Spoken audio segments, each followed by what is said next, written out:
மக்கள் நலன் பேணும் பட்ஜெட் 200 கோடியில் நான் முதல்வன் திட்டத்தின் கீழ் 100 கலை, அறிவியல், பொறியியல் கல்லூரிகளில் திறன் ஆய்வகங்கள். இன்னும் பல மகத்தான அறிவிப்புகள். அடைச்சு வச்சு டார்ச்சர் பண்ணுவாங்க. 1000 சவரன் நகை, 2 சொகுசு கார். சர்ச்சையில் சிக்கிய அதிமுக நிர்வாகி, கதரும் மருமகள், சூடுபிடிக்கும் வரதட்சணை விவகாரம். அதிமுகவின் முன்னாள் சட்டமன்ற உறுப்பினர் KP கந்தன், இவரது மகன் KPK சதீஷ்குமார். இவர் சென்னை பெருநகர மாநகராட்சியின் 182வது வார்டு மாமன்ற உறுப்பினராக இருந்து வருகிறார். இவருக்கும் அம்பத்தூரை சேர்ந்த ஸ்ரீகாந்த் என்பவரது மகள் ஸ்ருதி பிரியதர்சினிக்கும் கடந்த 2018ஆம் ஆண்டு திருமணம் நடைபெற்றுள்ளது. இந்த திருமணத்தின் போது சுமார் 600 சவரன் தங்கம், வெள்ளி நகைகள், 2 சொகுசு கார்கள் ஆகியவை KP கந்தன் குடும்பத்தினருக்கு வரதட்சணையாக கொடுக்கப்பட்டுள்ளது. இந்த தம்பதியர் ஆரம்ப காலத்தில் மகிழ்ச்சியோடு வாழ்ந்து வந்துள்ளனர். ஆனால் கடந்த சில மாதங்களாக இந்த தம்பதியருக்குள் கருத்து வேறுபாடு ஏற்பட்டதாக சொல்லப்படுகிறது. ஆனால் இந்த பிரச்சனை வரதட்சணை காரணமாக ஏற்பட்டுள்ளது என்பது தற்போது தெரிய வந்துள்ளது.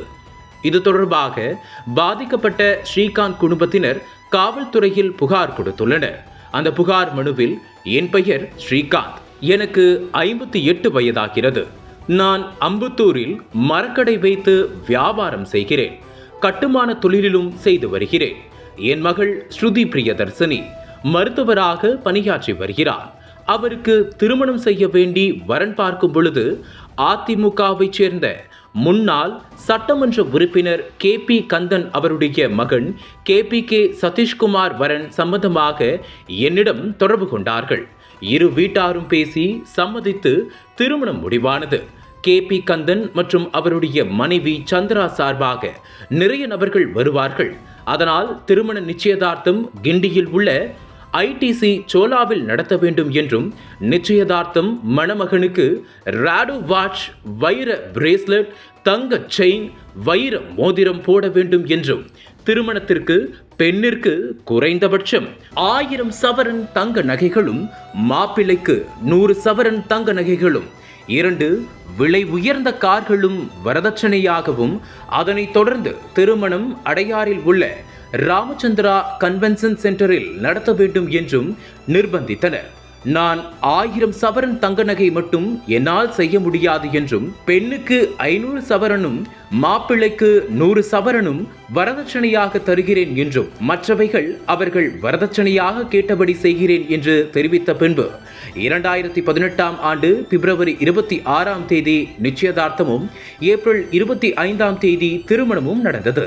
KP கந்தன் வரதட்சணையாக கேட்டபடி Audi கார் மற்றும் BMW கார், அதன் மதிப்பு 1,65 லட்சம் ரூபாய் மற்றும் தங்க நகை 600 சவரன், வெள்ளி 20 கிலோ ஆகியவைகள் வரதட்சணையாக கொடுக்கப்பட்டு சீர்வரிசையாக கட்டில், பீரோ மற்றும் வீட்டு உபயோகப் பொருட்கள் ஆகியவற்றை கொடுத்தேன் என்று அந்த மனுவில் கூறியுள்ளார்.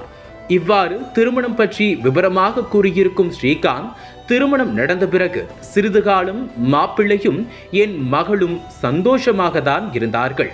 அதன் பிறகு அதே வீட்டில் கணவருடன் வசிக்கும் மாப்பிள்ளையின் சகோதரி இந்துமதி, மாப்பிள்ளையின் அம்மா ஆகியோர்கள் திருமணத்திற்கு வரதட்சணையாக கேட்ட 1000 சவரன் தங்க நகையை போடவில்லை என்று என் மகளை வார்த்தைகளால் கொடுமைப்படுத்தி உள்ளனர். இவர்களின் கொடுமை தாங்காமல் என் மகள் என்னிடம் பலமுறை நேரில் வரும்பொழுதும் தொலைபேசியின் வாயிலாகவும் தெரியப்படுத்தி உள்ளார். நான் இதை KP கந்தனுக்கு தெரியப்படுத்தி என் மகளை பார்த்து கொள்ளுமாறும், கொடுமைப்படுத்த வேண்டாம் என்றும், நீங்கள் கேட்ட நகைகளை கொடுத்து விடுகிறேன் என்றும் கூறியிருந்தேன்.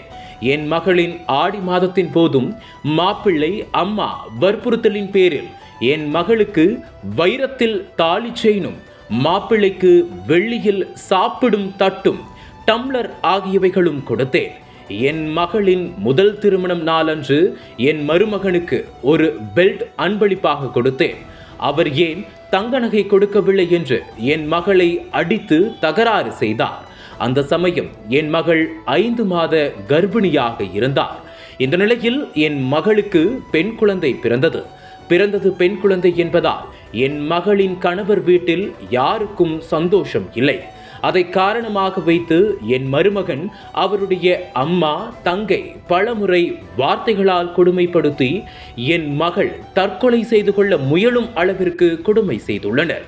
இதுகுறித்து தகவல் அறிந்து நான் மாப்பிள்ளையின் தந்தை KP கந்தனிடம் கூறியபோது அவரின் வீட்டாரை கண்டிக்காமல் என் மகளை மிரட்டி, இங்கு நடப்பதையெல்லாம் ஏன் உன் தந்தையிடம் சொல்கிறாய்?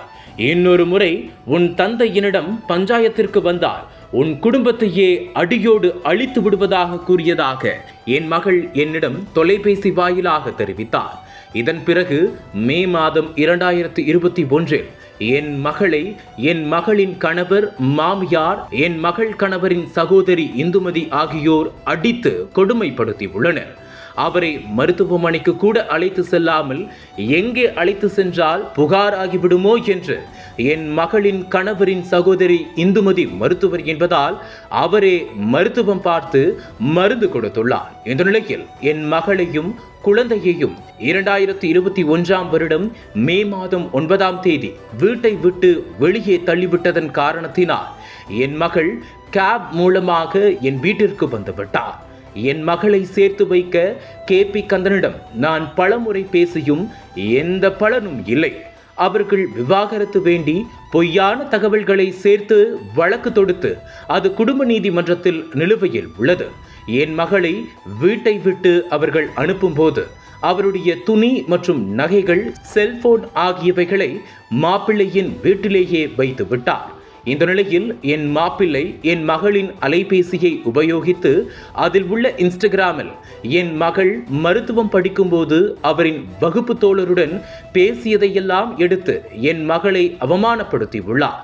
என் மகள் பிரிந்து 2 வருடம் கழித்து தற்பொழுது இந்த சங்கதிகளை ஒரு மனுவாக நீதிமன்றத்தில் சமர்ப்பித்ததோடு அல்லாமல் என்னுடைய உறவினர்களுக்கும் தெரியப்படுத்தி எங்கள் நன்மதிப்பை களங்கப்படுத்தி உள்ளார்கள்.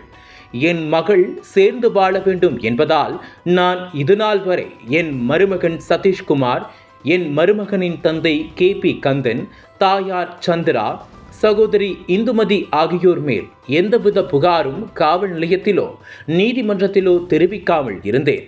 தற்போது நான் KP கந்தனிடம் நேரடியாக சென்று இது குறித்து கேட்டேன். அப்போது என் பெண்ணிற்கு மேலும் 500 சவரன் நகை தர வேண்டும் என்றும் அவரின் மகனின் வியாபாரத்திற்கு 10 கோடி ரூபாய் கொடுக்க வேண்டும் என்றும் கூறினார். மேலும் தான் கேட்டதை தரவில்லை என்றால் உன் மகள் வாழ முடியாது என்று கூறி என்னை மிரட்டி அனுப்பிவிட்டார். என் மகளை வரதட்சணை கொடுமை செய்து வாழ விடாமல் என் வீட்டிற்கு அனுப்பிவிட்ட சதீஷ்குமார், அவரின் தந்தை KP கந்தன், தாயார் சந்திரா, அவருடைய மகள் இந்துமதி ஆகியோர்கள் மீது வரதட்சணை கொடுமை வழக்கு பதிவு செய்து சட்டப்படி நடவடிக்கை எடுக்குமாறு மிக தாழ்மையுடன் கேட்டுக்கொள்கிறேன். இவ்வாறு அந்த மனுவில் கூறப்பட்டுள்ளது. முன்னாள் MLA KP கந்தன் குடும்பத்தினர் வரதட்சணை கேட்டு தனது மகளை கொடுமைப்படுத்தியதாக புகார் கொடுத்திருக்கும் சம்பவம் பெரும் பரபரப்பை ஏற்படுத்தியுள்ளது.